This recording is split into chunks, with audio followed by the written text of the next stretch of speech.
Hello and welcome to Dr. Viola Voila Videos, a podcast and YouTube series produced here at ICAM in Ipswich.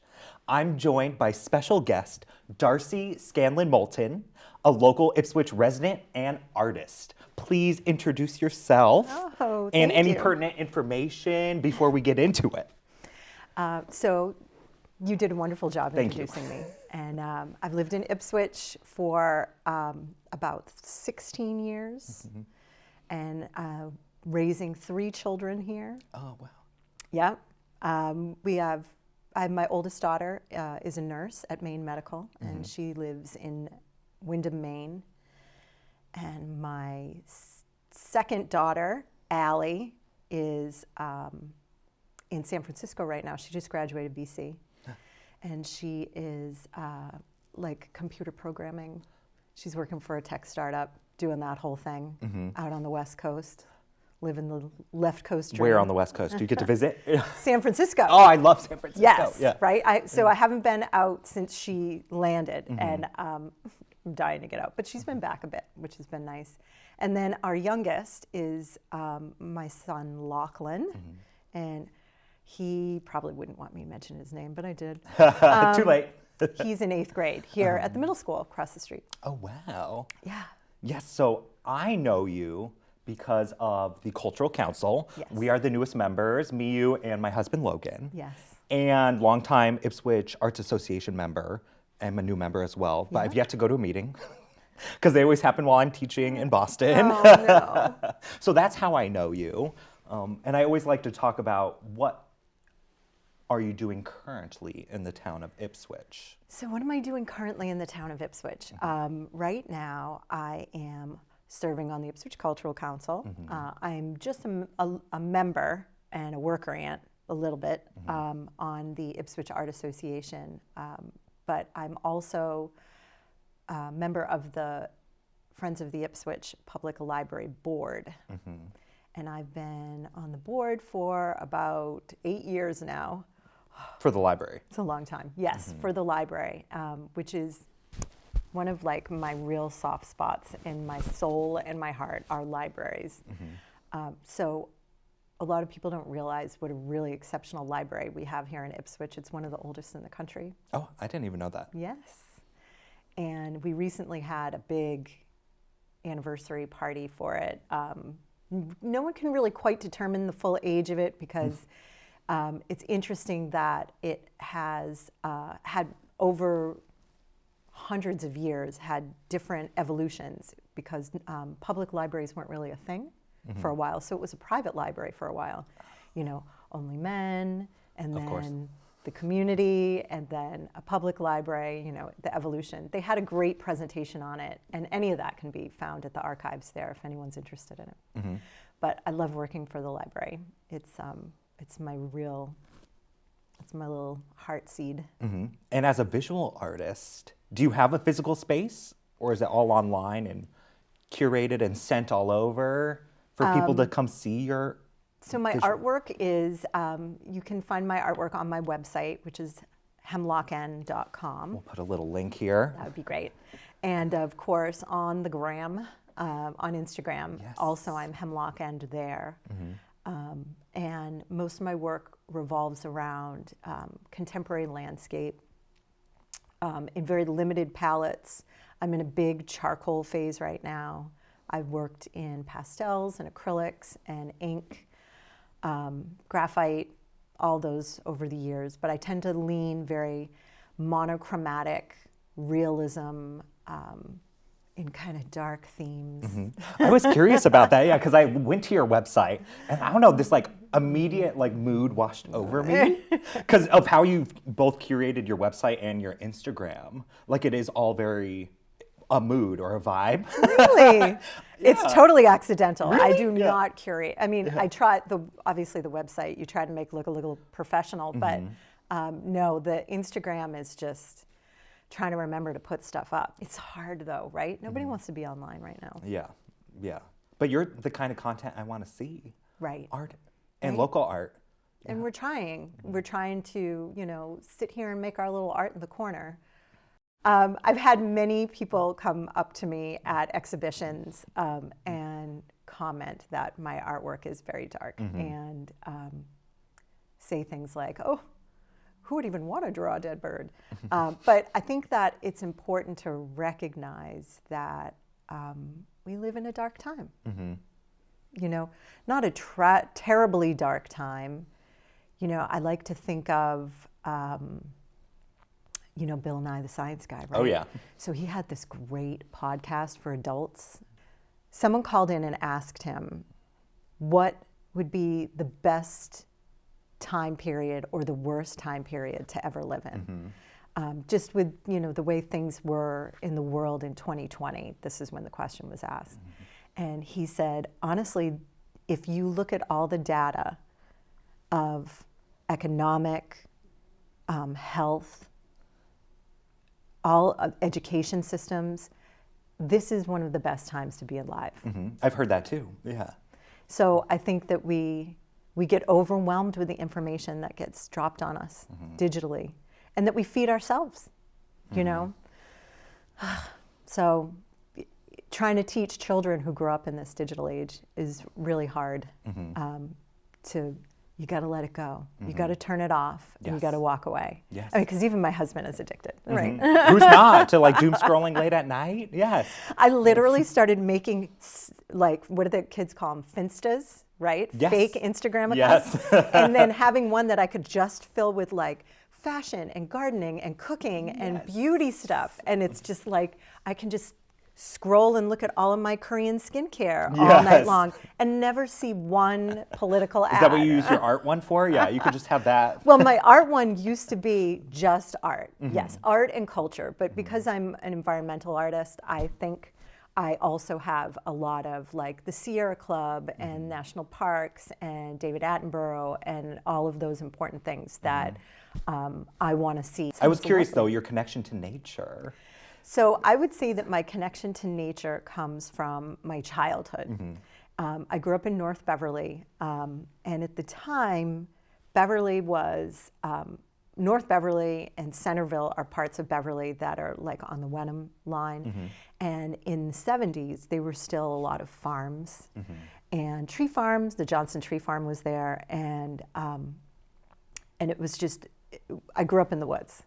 I grew up in a house set back into the woods, and it had been owned by a ophthalmologist, eye doctor, right? But he was a horticulturist, and he had planted in our yard all of these really strange and exotic plants and trees and bushes and things that grew. But by the time we lived there, he had passed away a long time before then, and everything was just wild and overgrown. So it was like the secret garden, Yes, right? I love the secret garden. Like totally overgrown, and these like huge like smoke bushes with these vibrant red blossom, like smoke puffs and weird Lebanese cedars that were just like creaky and moany, and all this beautiful overgrown wilderness of private garden. So you always had this connection to nature. So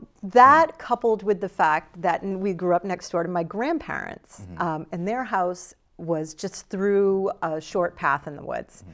And behind my grandfather's house, he kept about 3 acres of garden as a hobby after work. So I spent a lot of time outside and hiding in the woods.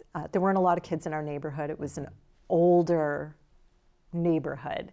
So that's where I think that my love for the outdoors comes from, because you then pile on top, growing up here in the North Shore is just a gift. It is one of the most beautiful places in the world.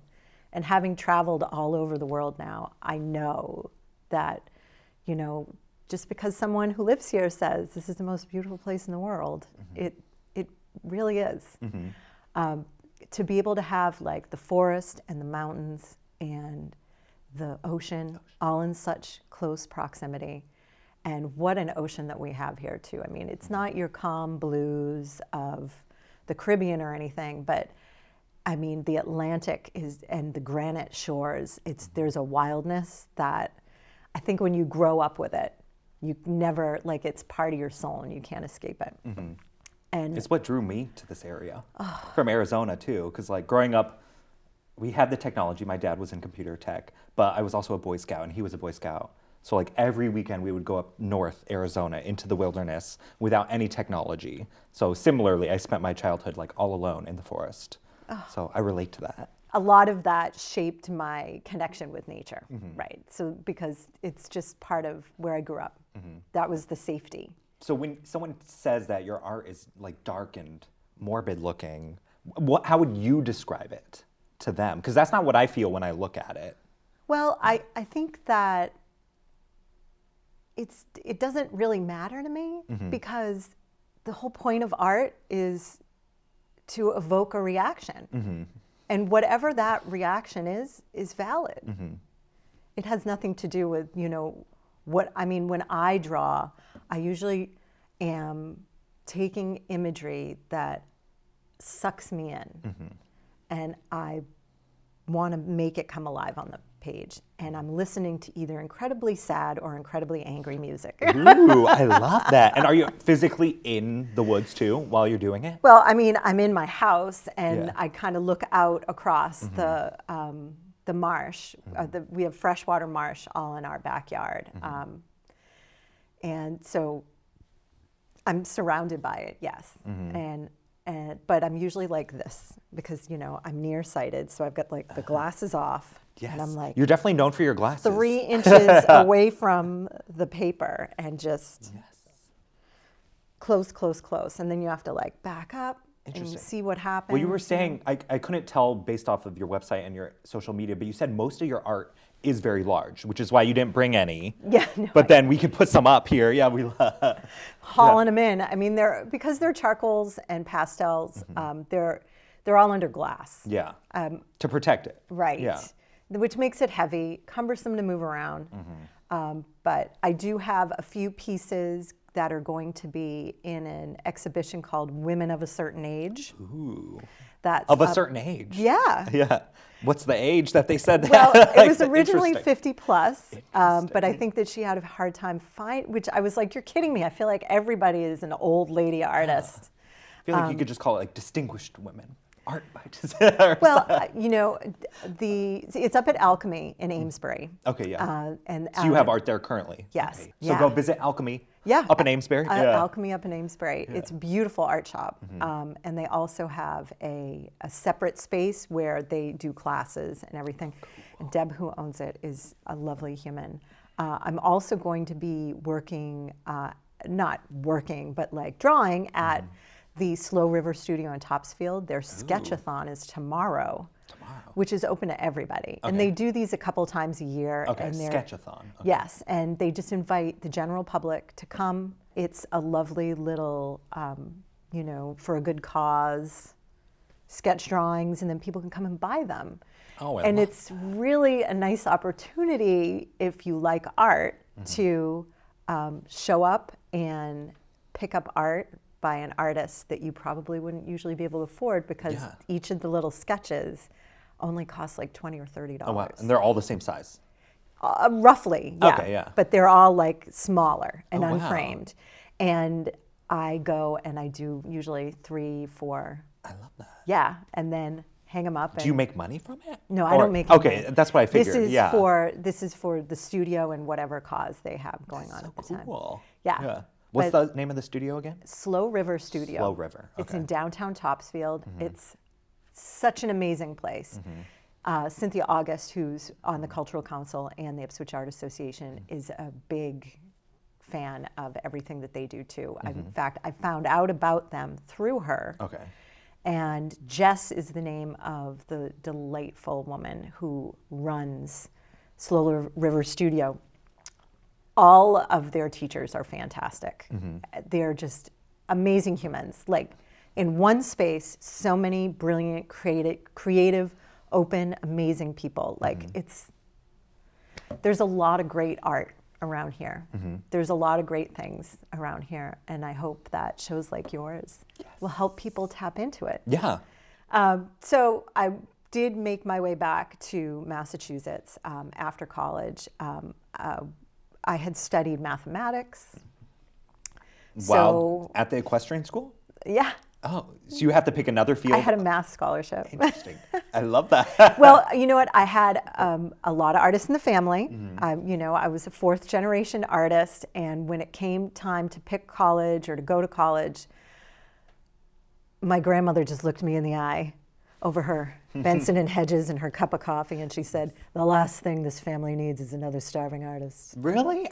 And that persuaded you? Yeah. I was like, well, it was a lot of pressure all the way around. Yeah. To not go to art school, which is something that I regret. It's never too late. Right. Yeah. I agree. And I actually thought about doing that. And I have a good friend who kind of is the foundation of my current practice, who is an art professor out in San Diego. And she and her husband are both incredible art professionals and movers and shakers in San Diego. And she said to me, "Do not go back to school. Oh, really? You do not need that." Yeah, just a piece of paper, right? Yeah, she was like, "No, what you need to do is hone your practice." And that's really what I did. She did send me a whole bunch of books, though, about scheduling. Scheduling? Yes, because the hardest part about being an artist is scheduling time for your practice. Oh, okay, yeah. Just working it into your daily life. Right, when nobody's paying you for it, unless you do it. Yeah. Yeah. I see that as just like a musician too. I'm sure. I schedule my practice or else I won't do it. Exactly. So that's exactly what she taught me to do. And that's what I do too. Because if I don't say I'm going to sit from this time to this time on these days, no, because then it's like, oh, look, the floorboards need to be dusted. Or I could wash all of the guest room sheets right now. Which is the most asinine and inane things, but it's kind of like anything to perpetuate procrastination. It is a curse, procrastination. So then maybe to round this out, you have so many things coming at you from your childhood to like inspirations and like your background. Well, I guess we can round it out easy. I went to college in Virginia, women's college, Randolph-Macon Women's College. And then I got my foot in the door at the Boston Phoenix. Yes. Tell us more. Oh my God. So when I first went to work at the Phoenix, the position that I applied for was marketing, but they didn't have an opening. So they put me in a department called traffic, which is like in between the sales department and the editorial department, and it feeds it all in and it builds the paper. Yeah. So you're like calling people? No, I didn't have to call anyone. No, everyone came to me. I was in the middle, so all the salespeople would bring me their ads. So you're like feeding all the ads. Yeah, and the I'm building the paper. With the art design department too. I was not in art design, but there was a lot of layout and I used Pages or whatever it was. So I was doing that for about a year when I used to write really quirky and goofy emails out to everyone. And one of the senior editors at Stuff magazine had seen it and after emails? Work one day. She had seen one of my emails. Oh, emails about what? Just about like, give me your shit, I need it, or it's not going in the paper. If you want to be published this week. Yes. It was that kind of stuff. But I mean, I wish I knew which one she read. But she read it, and it was after work one day, and she was known to have quite a few cocktails, but she was also very like fabulous and cool. And she was like, Nancy was her name. What was her last name? Nancy Gaines? Nancy Gaines? That's a name. That's an old Boston editorial name, Nancy Gaines. And she was like, you're the one in traffic who's hysterical. I want you to write for me. I need someone who can write about makeup. And I was like, oh, no problem. I can do that. She had just lost the other writer that they had as a beauty editor. And so I started writing for her, and she loved it, and it took off. And they got huge feedback from it, and all of a sudden ad inventory was rolling in because of the articles. And that's how I accidentally became a writer and editor. So cool. Yeah, I was curious. And then I covered nightlife, and I covered all kinds of different things, and I actually even did some TV work for Chronicle for the Phoenix. So I would take, there's some crazy bad ones out there that I don't ever want to see videos of. That, Such as? as the night gets on and you get more intoxicated Yes. and you're still trying to talk to a camera. But it was, they were fun times. I met some of the most brilliant people that I will ever meet, I feel as though, working at the Phoenix. I mean, people who have gone on to do really amazing work still. And it was a hard place to work, though. Worked for peanuts. Nobody, there's no money in writing, in journalism. But it was a great time. And then I didn't want to be in the city anymore. Did you meet your husband then, or? No, I actually was married, and I got married for about a year, 2 years, when I was in Boston, at the end of my time in Boston. But due to unfortunate circumstances, that marriage did not work out, and I came back home, and I was living in a little apartment in a gay couple's garage. Oh wow, like above it? In Beverly, yeah. It was totally like it was one of their mothers, and she had passed away, and now I was living in it. And it was a little creepy, and it was a little like Nana urine, but but it was walking distance to the train because I was still working in Boston, and I was in a really dark place, in a sad place, because I was in my mid-30s, and I was alone, and I had always hoped for a family. And then one night I was in a bar in downtown Beverly, a little too intoxicated, on a Thursday night at 7. And I sat down in a bar next to a gentleman who was also alone and in a similar, somewhat intoxicated state. And he's my husband now. And when I met him, his wife had recently passed away and left him with 2 little girls who were in kindergarten and 3rd grade. Oh, wow. Yeah, and I was like, oh, well, at least you're not alone. And he said I was the first person he had felt bad for in months. And then the rest is history? The rest really is history, because we put in the offer on the house in Ipswich about 8 months later. Oh my goodness. Yeah. The 4 of us. The same house you're in now? Yeah, the same house we are Yeah. still in now. And 4 months later, we hopped on a plane and went to Barcelona to visit a friend of mine who had just had a baby. And we just did all this traveling that summer. And when the time came around, we were like, let's get a house and move in together. Boom, boom, boom. We waited a little while to get married because I didn't want the girls to ever think that their father ran to another woman and, Well, they were so young, yeah. They were, but Allie was in kindergarten and Emma was in 3rd grade. And, they were the best things that ever happened to me. And then a few years later, we had Locke, so that's our whole little, that's the whole thing in a nutshell. Oh my goodness. And it was when we moved here that I restarted my practice. Art practice, yeah, because I left Boston and I left my job in order to focus on taking care of the girls because they needed a lot at the time. And we were moving them, uprooting them and planting them in Ipswich, though they loved it. And they both thrived here in Ipswich. And which is why, as my kids have grown up, I have rededicated myself back into the community through the Cultural Council Yeah, you're on all and the the boards library. now too. Yeah. Well, I just want to give back. Yes, you know, because this community became a home for us, and it's just a great place with wonderful people. I know, I've met so many people. That's why I wanted to join all the boards too. I was like, oh, I'm meeting all these people, and this community is amazing. It is, it really is. How can we keep this going and make it new and fresh? And which I always kind of end with this question, but like, what do you see as the future of like Ipswich, and what does that mean to you? Like just continuing what you've been doing? How do we increase the communication, or like how do we get the community more involved, or at least knowing about our events? I think that is a great question. And I think that, Cynthia will probably kill me for saying this, but I think that the Cultural Council should be at the heart of that. Yeah.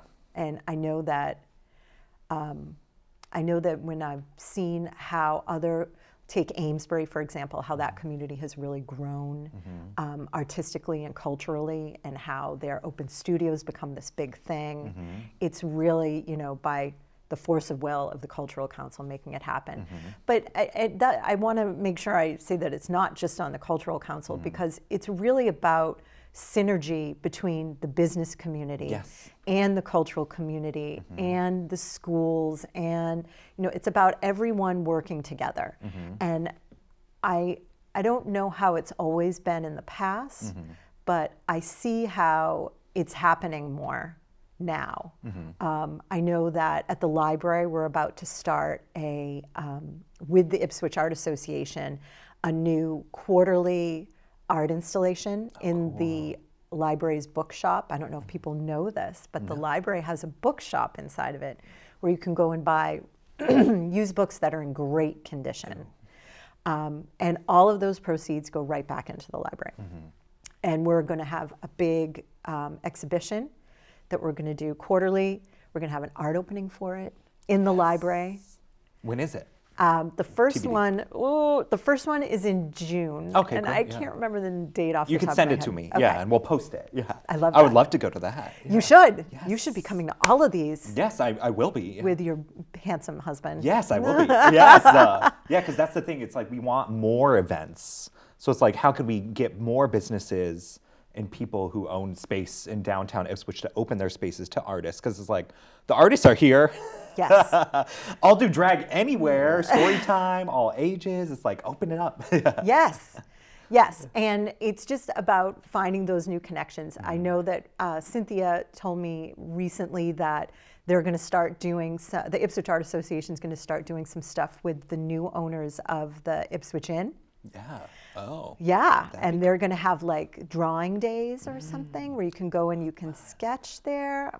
I'm talking out of school on that one. Yes, So yeah, Cynthia we'll talk to her. We'll find out what the but I think it's that kind of synergy, that the future of Ipswich is that kind of synergy of people taking advantage of what the town has to offer and people who have things to offer bringing it forward. Yes. Like you were saying, if you have space, if you have an idea, if the idea seems far-fetched, don't worry about it. The Art Association isn't just artists. You know this. It's musicians, it's thespians, it's writers, it's poets, and it's all of those things. And, things like Ipswich Illuminations are great examples of how those things are brought together.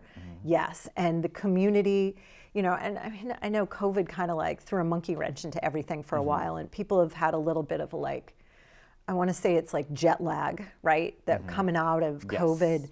But there's all of these places that people can get together and can experience what the town has to offer, or at least to learn more about it. And at the end of the day, if you have an email address, you can contact any of these organizations and get on their mailing lists. Yeah. And other than that, we rely very heavily on John Muldoon and his wonderful newspaper. At the end of the day, we're living in a time where, you can make a difference if you want to. And different things here in town are just as important. My son the other day, I was like, so we're not going to buy anything on the 28th.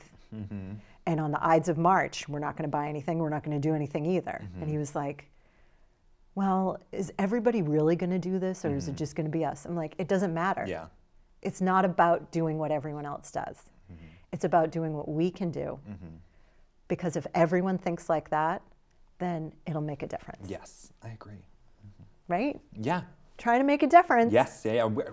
You are making a difference. We are making a difference. So are you. Yeah. And I can't wait, to see how all these events turn out. Thank you so much for coming on my little podcast and YouTube series. Thanks for touring Tangent Land with me in my head. Yes, of course. Yeah. Thank you to Diane, the producer here at Thanks, ICAM. Thanks, Diane. And join me next time on Dr. Viola Voila Voices. Oh my God, I didn't know I was going to. I should have paid more attention. Sure. Yeah, otherwise we'll just ramble for like 20 to 40 minutes. I'm good at rambling. Yeah, I need a rating. Like, is this PG, PG-13? You should have said makeup ready. Yeah, makeup ready. Camera ready makeup. Not with your big dusty head of cotton candy hair like a freaking pencil troll. Eyes match your suit, Do they? by the way. Yeah, you're. Are they changing into more Yeah, green? Because yeah, they they're do going. get more green. Yeah. Well, you've also got green right there behind you, so they're trending green right now. You're making me feel so springy. Your color you. theory is fantastic too. Darcy, Scanlon, Moulton. Yes. Perfect.